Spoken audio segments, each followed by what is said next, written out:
Welcome to the John Sporting Goods Podcast. You're going to get expert insight and tips for fishing the Puget Sound, San Juan Islands, and tributaries. I'm your host, Connor Martinez, and owner of John Sporting Goods in Everett, Washington. Welcome to the podcast, and let's get fishing.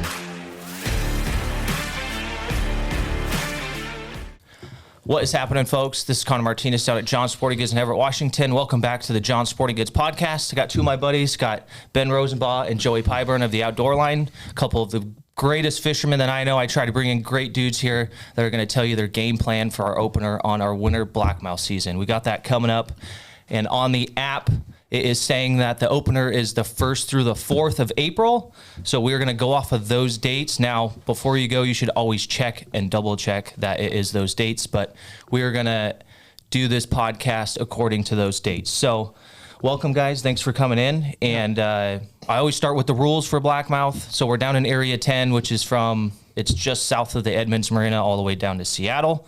It's saying we can keep 2 salmon. One can obviously be a hatchery Chinook, and then you can keep coho too. We're resident coho. And if you end up not getting your Blackmouth, you're allowed to keep 2 coho. So you can keep 2 salmon, and the coho can be either or. Okay. Let's start out with kind of what the tides are doing.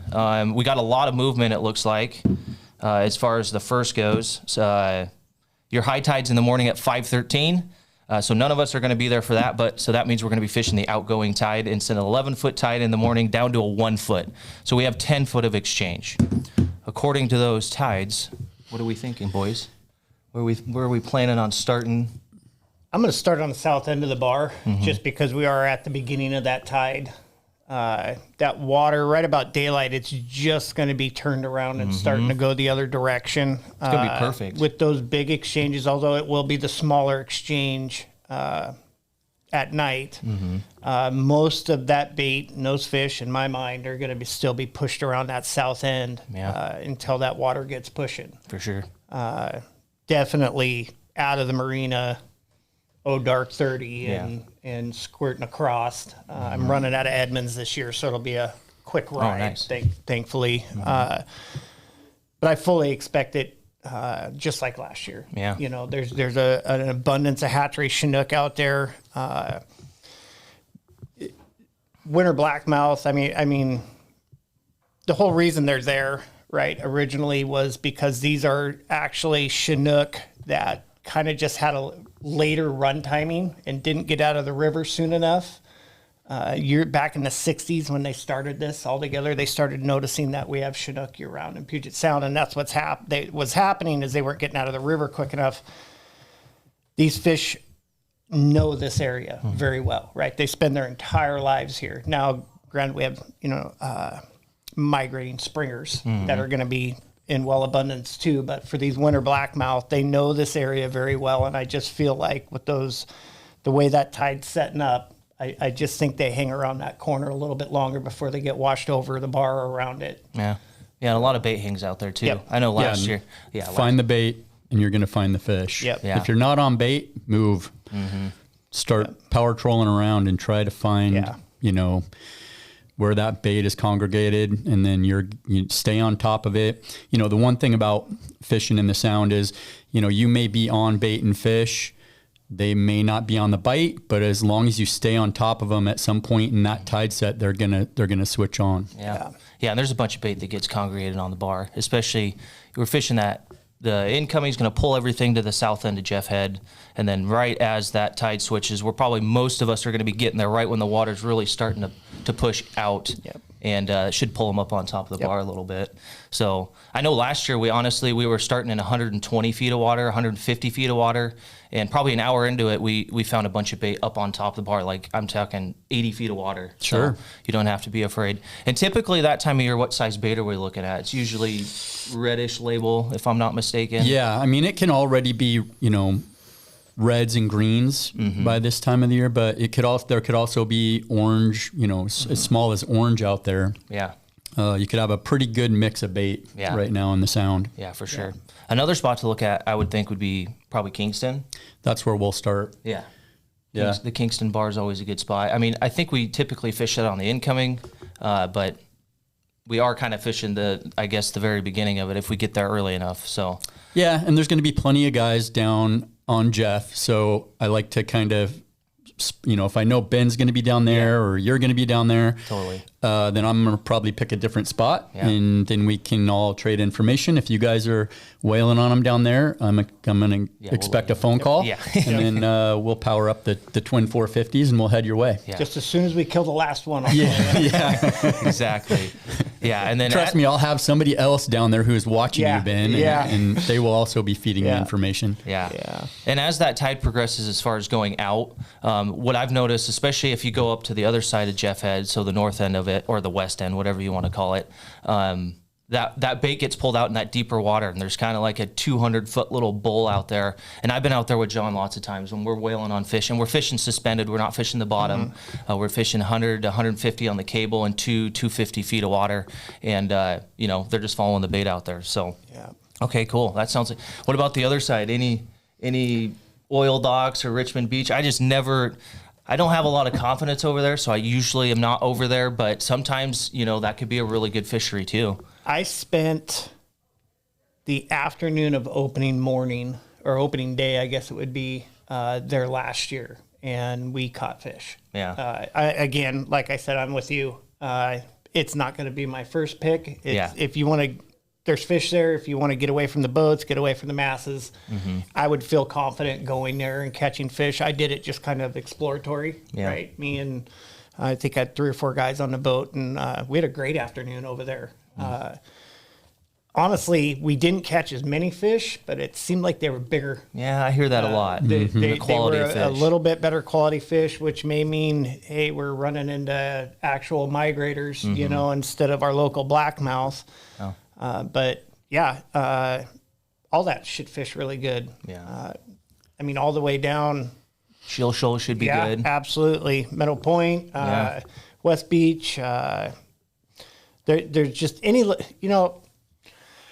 I was explaining this to a guy the other day. Anywhere you have a legitimate extruding point sticking out in Puget Sound, it basically acts as a current break for this bait, and there are going to be fish there.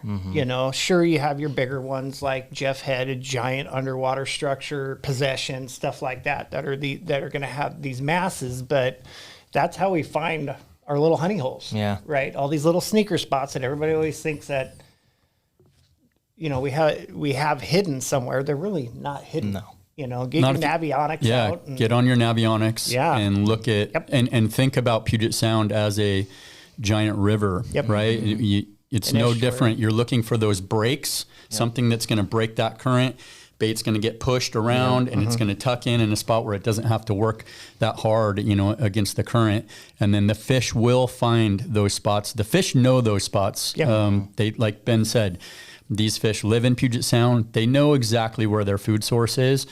So if you can find a tucked away spot away from the crowd, and you can get on some bait, you can make hay pretty well, and you can kind of get away from the crowd. Yeah. I always talk about that too. The less boats around you, the less flashers are in the water, and the greater your chance of catching fish are, honestly. If we're all on the south end of Jeff Head, there's going to be 100, 200 boats there.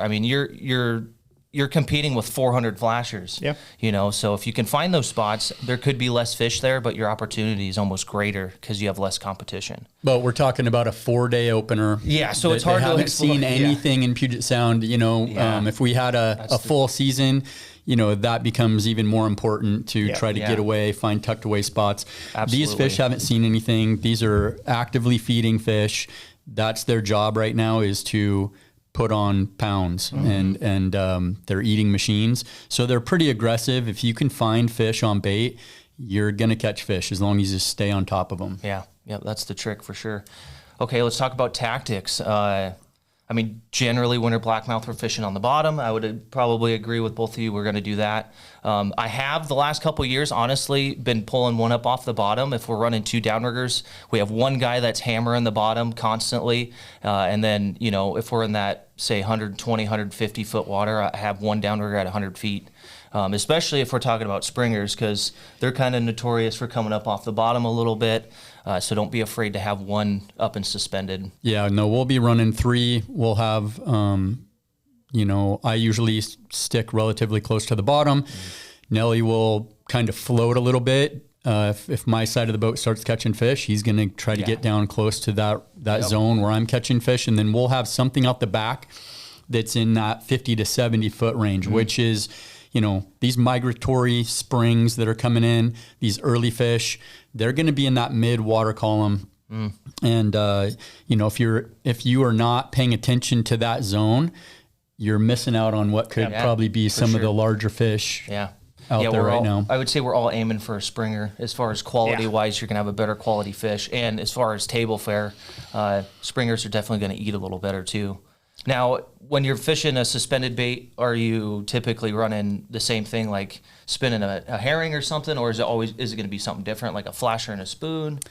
Typically out the back, it is a whole herring. Yeah, that's what we do. Probably a red label, and that's it. No flasher. No. And you don't look. These fish eat herring that aren't attached to a flasher all the time. Yeah. So, these fish can see extremely well, on my fancy little live scope that I've become addicted to. I watch them go 30 to 50 feet and streak up to the bait. And, if you don't have live scope, most of you guys have probably seen this before, where on your traditional sonar, you see this streaky mark going up, and they will move a long ways. That your cannonball down there is making a lot of commotion. It's there's noise. They feel it, and you don't have to be right on top of them. They're going to move to your bait. Yeah. Especially during the wintertime, because Puget Sound is so much cleaner. During the winter, you don't have the algae bloom because of the lack of sunlight. That hasn't popped off yet. Yeah. So the visibility is almost unlimited for them, right? I mean, at least 50 feet. Yeah. Right. Yep. Especially during full daylight hours. Yeah. So. Another thing I was thinking about is Jeff Head has a lot of grass. So if you're down there fishing and you're going through grass, you should constantly be checking your gear. If you're not checking your gear every 10 minutes or maybe every 8 minutes, you're doing yourself a disservice. I don't know how long you could troll with a piece of grass on your spoon or something, but it is going to affect if those fish are going to come up and strike your bait. So be sure you're checking your stuff constantly. And like I said, when I'm fishing on the bottom, I'm on my downrigger, and every minute and a half I'm bouncing it off the bottom and I'm bringing it up, say 3 to 5 feet. If you're running a flasher, you got to kind of compensate for that thing swinging down there. You don't want your flasher smacking the bottom, but you want it as close as you can get to the bottom without hitting your flasher. You can adjust how close your gear is going to be to the bottom by the length of your clip, right? So we're running almost 6 foot clips because I tend to just drag my gear on the bottom. Yep, and if you're gonna stay close to the bottom like that, I would recommend some fisheries. I'll run my gear back 50, 60 feet behind the cannonball. But for these fisheries, I'm gonna suck it up a little tighter. I'm gonna be within sometimes 10 or 12 feet even, which keeps my gear right down there in the zone. If I'm chasing fish, I'm seeing elevated marks, I want my gear further back so that when I see that mark on the sonar, I have time to get my gear up to the zone before that fish is past us. Totally. Yeah, great idea. Okay. I keep mine choked pretty close. Yeah. Yeah, especially for fisheries like this. And when I'm blackmouth fishing, if my flashers aren't all scraped to heck on this section of the flasher right here at the end of the day, I'm not fishing them deep enough. In my opinion, you should have drag marks on the front of this flasher right here from hitting the bottom. From hitting bottom. Yeah. All my regulars that I use, if you come on our boat, you're going to see that this is all scratched up. Yep. I don't now running your gear into the bottom is like what you talked about, Connor. You're going to dump it, bounce, big dust cloud. That's going to draw that flasher down, and it's going to come around and it's actually going to slam into the bottom, which completely changes what's going on down there. And a lot of the time when we're out there, and I know this just because of the live scope, fish are following our gear. Guys have no idea. Most of the time there is fish following your gear. Sure. And if it's just doing the same thing, it's going around and your spoon or your herring or your anchovy is doing its thing. When it slams into the bottom and it disrupts that, so many times, that's when I get my strike because it just, that's what inspires that, predatory response. Oh, it just did something different, or it's trying to get away. Yep. And then they're going to grab it. Yep. Change of direction. I mean, coho are famous for it, but so are Chinook. Yeah. And just like you said, a lot of times I'll hit, I drop my downrigger, I hit the bottom, and my stuff releases. I'm like, damn, my downrigger releases, and oh no, there's a fish on it. Yeah. So constantly changing direction is absolutely a good thing for sure. I see a lot of guys in Puget Sound, in all the fisheries we have, they set their gear. And then they sit down. And then they go sit down. And which tells me that they're not probably that close to the bottom. Correct. They're a safe distance away from the bottom, so they can go sit down and not worry about slamming to the bottom. Yep. All of us, I live on my downrigger. I'm right on the downrigger the whole time. And I'm constantly moving that thing up and down, and I'm watching for fish on the traditional sonar and my live scope. And if I see fish, if I'm on the bottom and I see a fish at 25, I'm coming up there. Yep. And then if that fish I don't get that fish, I'm going back down. A lot of times that fish will follow. I go back down, slam into the bottom. Boom. Bang. They take it off the clip. Yep. That's great. Okay, so what kind of tackle are we going to be using, boys? We're obviously going to be probably using herring. This time of year, we don't have dogfish, so we can run bait, which is awesome. I love running like a small anchovy. The green label anchovies work really well. Red label herring. We're putting them in helmets, I'm assuming. Yeah. Yeah. Yep. I'm the same. I'm just a helmet guy. I mean, that's pretty much, I say it all the time. I'm a one-trick pony. Yeah. I run anchovies. When we have two other downriggers working, I can kind of just stick to what I know works, and then I can play around on that third. Sure. Nelly he'll go from a spoon to a hoochie. Yeah. Just mix it up and try to find what's working. Obviously, if my chovy's getting outfished by whatever Tom's using, then I'm going to switch up. Probably not going to go to exactly what he's running, but if he's getting bit on a spoon, I'm probably going to, jump to a spoon. It's rare that in Puget Sound that the anchovies don't work. Right. I mean, they just flat out work. Especially for these blackmouths. I was talking to Joey about it on the radio. They match our herring in Puget Sound right now just aren't fully mature. Yeah. And they're skinny. Right? Especially in the wintertime. There's no feed out there, so the bait's skinny. So they're skinny, and they look a lot like an anchovy, but it's that profile. That anchovy, and they fish so nice behind a flasher, and they spin so tight. They the herring sure gives off a little more flash, but I don't think flash is an issue. I think that nice, tight, just skinny little profile, they just cannot resist it. Now, so there's not necessarily anchovies in the Sound, or are there anchovies? There are, absolutely. Oh, yeah. The South Sound is full of them. Okay. We just had Ben and Justin Wong on the show Saturday, and so we actually had Justin in studio, so we really got to, hammer him with some questions. Yeah. And the fish that they're catching down there right now have anchovies in them, and they're relatively large. There's anchovies in Puget Sound all the time. Okay. I was out on the Canadian side of the banks earlier this winter, and there's anchovies. They're the cutest things you've ever seen. They're like that big out there, you know? So, okay. And whether they're here or not, I fish all over from here to Southeast Alaska. I run anchovies.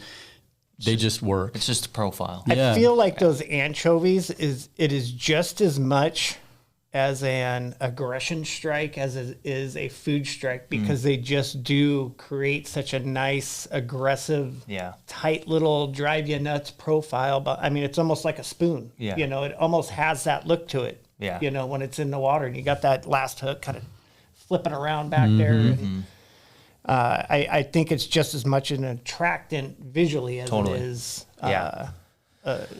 The smell of the meat, so to speak. And the guys who runs bait, they always talk about drill bit. They want that especially for these Chinook, you want that drill bit tight roll. You don't necessarily want that like gallop or hesitation in it. You want just a nice tight spin on it. And you guys did a video on that was really, really good. You guys can see that on the outdoor line. You can see Joey spin it might have been a herring, but you could see how he does it, and he does it really well. So yeah, and I'm it becomes like one of those muscle memory things where you know exactly where to place the hooks and exactly what kind of just little tiny neck bend you need to get that perfect drill bit. It doesn't always turn out perfect, right? So if I put it in the water and I don't see that perfect spin, I typically will just trash that one, put another one on, because if I run that down there, the whole time, all I'm thinking in my head is, that wasn't perfect. That's not my best effort. That's the one scary thing with bait is the roll, and then two, sometimes you don't know if it's there or not. I mean, you've probably gotten good enough where you know your bait's on. Well, again, that goes back to I live on my downrigger. So I'm constantly watching the tip of that rod. And I can just look right here. I can see the tip of my rod, and I look at my screen, back, and I'm watching for any little tick, because the one thing about bait, spoons are great because you get whacked, but you didn't get them. You're still fishing. For sure. With bait, you have no clue, right? So if you just get the smallest little dink, it's like, okay, I got to bring it up. You got to check. So you constantly got to be watching, going back to the grass thing, same thing. Like you said, Connor, you see a bunch of grass hit your cable and start going down. I'm not going to right away bring my gear up. No, I'm going to sit for a little bit. It takes a while for that to get down to depth. But it's there, and maybe I got a few minutes here, and then I'm going to bring it up. Even at that grass gets caught in the sag in the line. When that grass usually gets on your flasher and hook is when you pop it out of the clip. And if you don't believe me, pull your downrigger up without pulling the clip out. I never pull it out of the clip. So I check, because I run bait. If I run my gear down there, say it's clean, there's no grass, I run it down, I fish for 10 minutes and I don't have a bite. Maybe I missed it, maybe I didn't see it. I just, boom, auto up, leave my rod in the rod holder, reel, let the downrigger do the work of getting that up. And then what I do is I bring my cannonball all the way up out of the water, hold it up, look back there, oh, I'm good, bang, I'm going right back down. If you're popping it out every time, you're working way too hard. Well, and you're not fishing as much. And the key to these fisheries is when those fish are biting, you better have your gear in the water. You don't want to be screwing around, popping your gear off and having to go through it. It's harder to reel it in that way. Just let the downrigger bring it up. If your gear's good, get right back down there. A lot of the time, like Ben said, it gets caught in the belly of your line, and it also gets stuck on your release clip, so it doesn't even go all the way down to your flasher or spoon. Unless it hits the clip and slides off, which is so very rare. Totally. I don't worry about grass nearly as much as some guys do, just because there's so much stuff down there for that grass to get caught on before it can ever get to the terminal end of your gear, And when it comes to popping that line out of the clip, that is the quickest way to wear yourself out. By especially when you're fishing 120, 150, 180 feet deep, it will wear you out from reeling that flasher. And what's going to happen after that? You're going to get lazy. I was just going to say, you're going to get lazy. You're going to get lazy, and and now you're kind of starting to slip a little bit. We got 4 days. Be at your best all the way through it. And that goes with don't run weird gear either. We're going to talk about flashers and spoons next.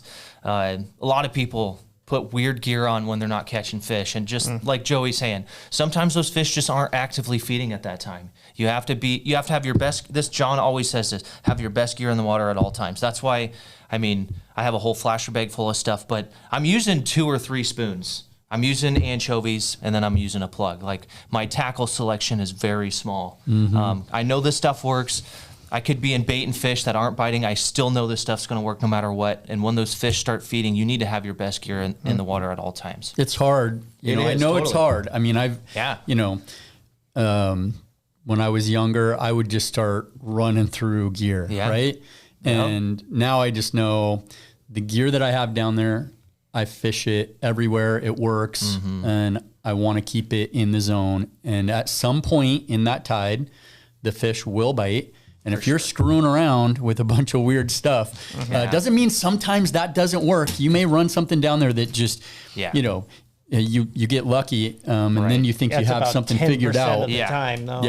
It's very rare. Experiment when fishing is good. That's exactly. You want to know if something works? Experiment when fishing is good. That way, you're putting it in front of fish. Right. If you're not catching fish with the stuff that you're catching fish with 90% of the time, it's a good bet that if you put something odd down there, that's not going to catch fish that aren't there either. No. You know, No. most of the time, if you're not catching fish, it's because they're not there. If you're doing what you're supposed to, it's because they're not there, or they're off the bite. Or they're off the bite. Yeah. So if you want to know something, hey, I got this new spoon. I don't know if it's going to, put it down when you're in the middle of catching fish. Yeah. Yep. That'll tell you if they'll bite it or not. Right. Yeah, we all want to be like the hero and find some new lure that works better and faster and stronger. But honestly, the technology with tackle is so good now. We've pretty much, we're with two dudes that catch fish all the time. They pretty much know what works, so you don't have to put anything weird. Okay, let's talk about spoons, flashers and spoons. These are my two favorite flashers. If you ever drive by me and Dan on the boat, Keller, these two spoons these two flashers are on pretty much at all times. Joey actually got me onto this one.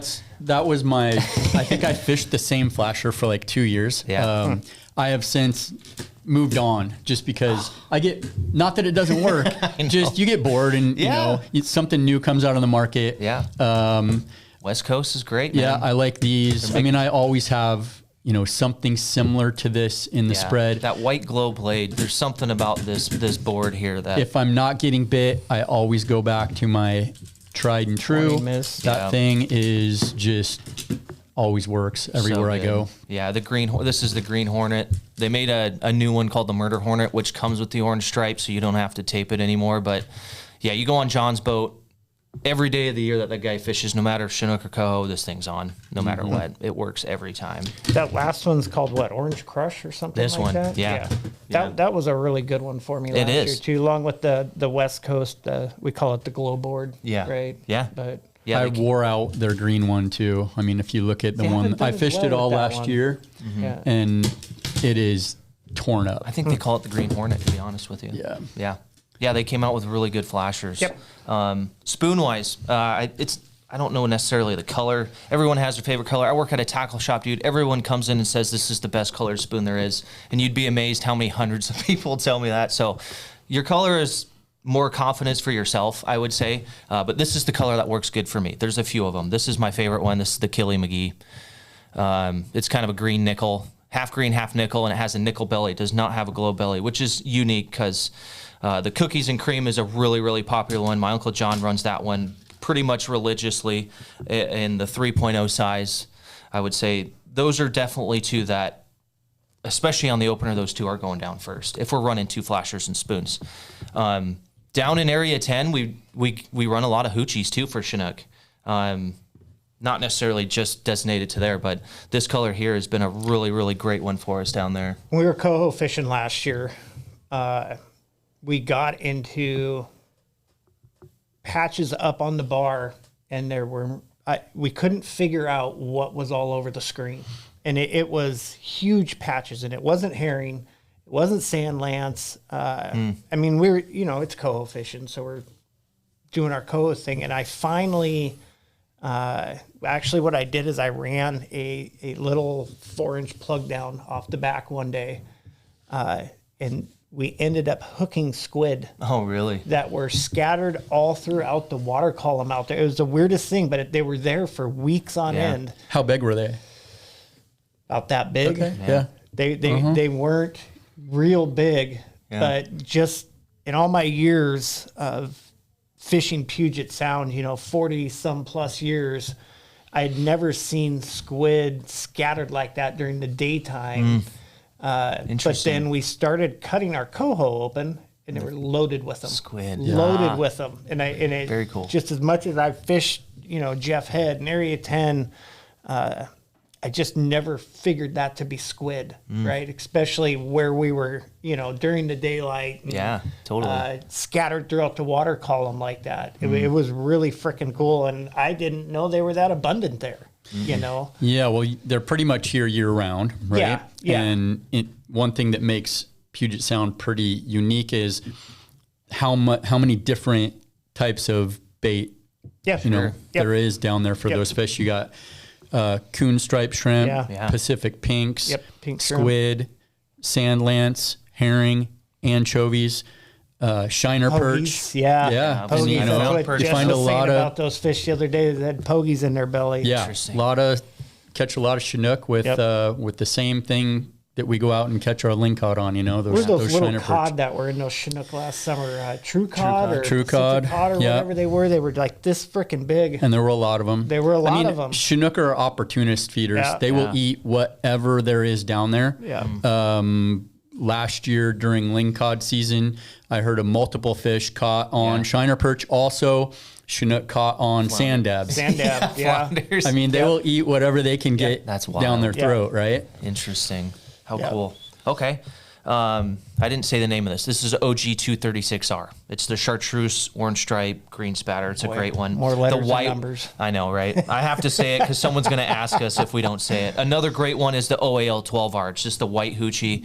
It's the purple haze color. I mean, that one you could pretty much send down whatever time of the year and be pretty that's successful. Nellie's go-to for sure. Yeah, Always. you can't go wrong with that one. Okay, you were talking about plugs. Not these kind of plugs, though. Yeah. Those kind of plugs? Or are you talking Brad's? No, I'm talking salmon plugs. Atomic plugs? Atomics. Okay. That's what I was talking about. I mean, I don't fish them as much in the winter. It was more, we were out cove. We had a pile of fish in the boat already. I was like, oh, let's run this down and see what happens. But not to say you can't go out there and catch fish on plugs, because I guarantee you can. Oh, yeah. I guarantee you For can. sure. This time of year, I'd stick with your 4-inchers, right? Yeah, a little bit smaller bait. And probably mother of pearl, Yeah. right? To be honest with you, just because more than likely we're going to have overcast conditions. Yeah. Like you were talking with the spoons, with the glow belly, non-glow belly. Kind of my rule of thumb with that is, if it's sunny out, I'm going to go to my metallics. Yeah. If it's overcast and dark, I'm going to go to my paints and my glows, right? Yeah. Not saying one or the other won't work one way or another, just percentages wise. Yeah. That's what I'm going to do. Yeah. Yeah, if you're seeing that,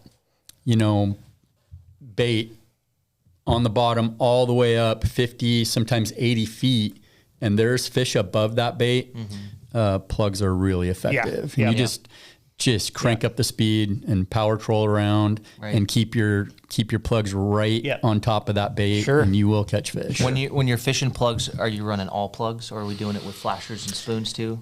You're just gonna pull So your look, flash- I am not a plug guy. You do? If I'm going to fish plugs, I'm going to fish plugs. Just plugs. You fish them differently, in my opinion. Yeah. Yeah, you're cranking- You're fishing faster. Yeah. Yep. And I don't want to pull anything else that fast. Nelly is, when it comes time to run plugs, I will stick with my chovy over there until I see that It's the ripping plugs off. are catching fish, and then I'm like, Tom, get me set up over here. Yeah. And then it's all plugs. But I'll still run a chovy, even when we're cranking up the speed. I like to troll fast. If we're not catching fish, I call it power trolling. You're going to crank up that speed. Go and I want fishing. that line angle way back, even with 18s. And I'm going to go fly around, and I'm looking for bait. Yeah. I'm looking for fish on bait, or I'm just looking for fish. And once you find what you're looking for, then obviously you're going to slow back down to whatever speed you like. But if you're not catching fish, crank up the speed. And sometimes you'll find when the fish are not on the chew and you crank that speed up and something goes flying by them, they're going to go after it. And that may be what it takes to get those fish to go when they're not actively on the chew. Very nice. How are we running these? I mean, I run mine probably. I found that cutting the pin out of these atomic plugs is the best way to run them. I think they run the best. It pulls that bill down so it really catches water. This is a little bit bigger one. This is a 5-inch plug. But if we get out there and the bait's green label are a little bit bigger, I'm going to stick to a 5-inch plug. But yeah, pull the pins. I have a chain swivel with my hook off the back.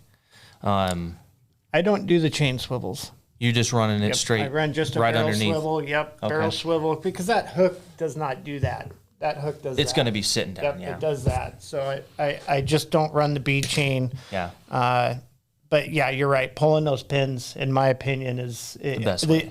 And I put them in the water next to each other with the pins, without the pins. Yeah. Just gives a little more freedom to the plug. I think so too, for sure. And then, yeah, like you said, big 5/0 behind it. Yeah, big old hook on it. One bead and a 5/0. And, Yep. let her swim, pinch the barb. Yeah, I haven't pinched that one yet. Another I haven't thing, used that one. You can see how clean it is. another thing, when we have a 4-day fishery, you know, I'm going to get down to the boat probably the day before, and I'm going to set up my number one, my number two. I'm going to have a backup number one. We're going to have plugs with leaders on them, ready to rock. Snap on and go. We're going to have the spoons that we're going to run are going to be ready to go. Yeah. Because again, we got 4 days, guys. So the less time you spend rigging up gear when you should be fishing, have everything ready. Should be clip and play. Yep. Yeah.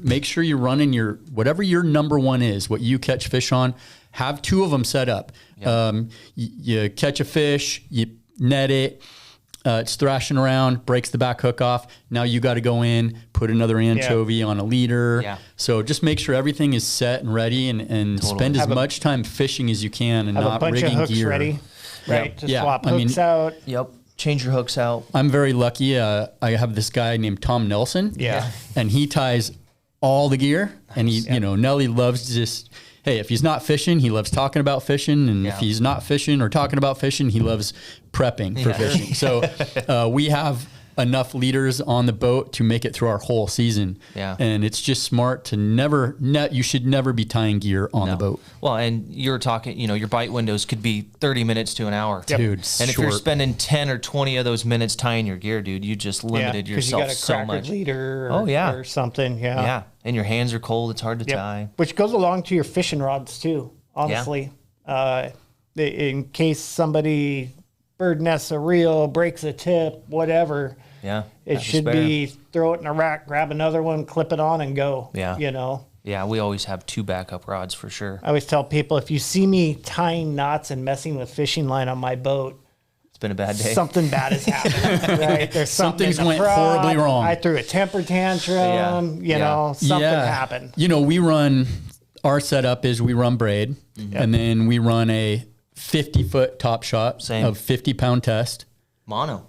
Yeah, because I want that thing stuck in my clip. yeah, I it really coming want out. it in there. Yeah. But, you know, there's times where something happens, something gets twisted up, and now your top shot is shot. Yeah. Make sure you have at least another backup or 2. I mean, our boat looks like a porcupine. We will never run out of Giant rods to grab. porcupine. Yes. No. Yeah, that's why I do a 50-foot top shot too. So if something happens, I can cut, retie real quick, you know, tie my snap swivel on real quick and then get going again. The other question I had for you was, how are you curing your anchovies?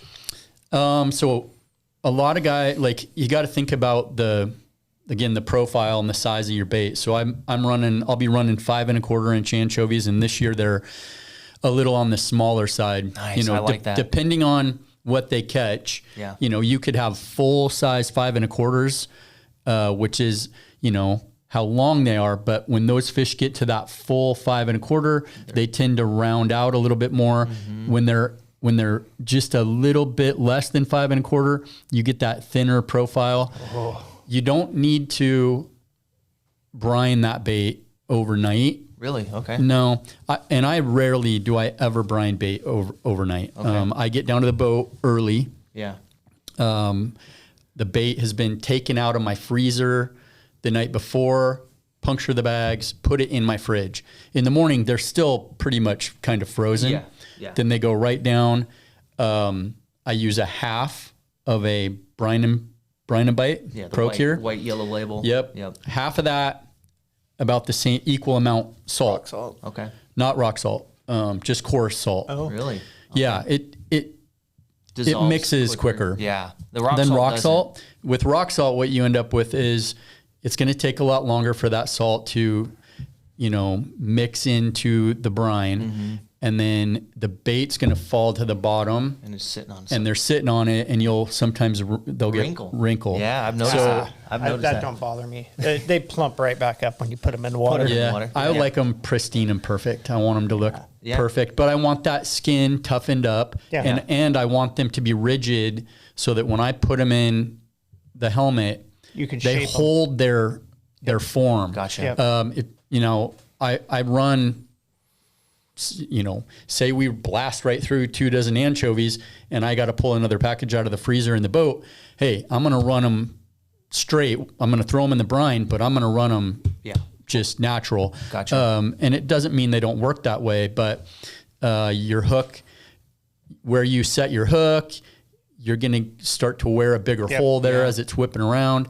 And that's all the brine does for me. It just stiffens them up, makes that skin more like leather so your hooks don't wear a big hole. But I'm brining them when I first get to the boat.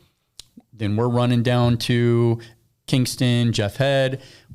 And as the day goes on, that bait just gets better and better. Yeah. And then at the end of the day, I'm going to be fishing 4 days in a row, first through the fourth. The bait that I fished on the first day comes out of the brine, into a Ziploc bag, into the Yeti on the back deck, or into the refrigerator in your boat. And I'm going to start with that bait in the morning. But I'm going to have fresh bait in the brine. And then I just, cycle it. We're fishing, on all these fisheries, because they're so short, we're typically fishing every day. So I'm just keeping bait rolling, right? Yeah. And I'll fish bait for 4 or 5 days sometimes, larger herring for a river's inlet. Bait's expensive. I'll keep running that bait, but I'm just cycling new bait. Yeah. But I mean, I've ran big black labels or purples. Hey, as long as they still look good, run them. Don't throw that bait away, because bait is not cheap. No doubt. Okay, cool. Anything else you guys can think of? We do have one thing. We have a seminar that is happening March 27th. It is a Friday, which I think is next week or the week after. We'll be down at Bayside Marine. These two boys will be with me, and then we'll have my uncle John Martinez there. We're going to be giving a Blackmouth seminar, kind of more in-depth plan of attack for the opener on the 1st through the 4th. So if you guys can make it, that would be great. If you want to fish with Ben, do you have any availability for Blackmouth? Or are you done? I have. He's going to turn Thursday the 4 days Friday of fishing into evening. 8 days of fishing. Thursday and Friday evening. So you're doing 2 days. Oh yeah, Nice, man. We got nice. 4 days. And here's everybody scoffs these evening trips, right? They don't scoff them, but we have better tides in the evening than we do in the morning, and I fully expect fishing to be better in the afternoon. Well, you than also the will morning. not have the pressure on the Won't water. have the pressure on the water. I do. I just hope we have the weather for it. Yeah, right? That's yeah, the no only thing doubt. in the afternoons. We do get that southerly that blows in once in a while. But I'm going out of Edmonds. Yeah, right. you're right so there. you're a 5-minute boat ride. Yeah. To get there. So Nice. I've got I think Thursday and Friday afternoon open. Cool. You can find him on Facebook and get a hold of him. We'll put your number in the description. Sweet. Joey's on the Outdoor Line. You can listen to him every Saturday morning. And we hope to see you at our seminar. And thanks for tuning in, guys. Yeah. Thanks, guys. For more hot tips, live and on-the-water videos, follow us on Facebook, Instagram, and YouTube. And don't forget to stop by the shop on Broadway in Everett to get all your local fishing gear.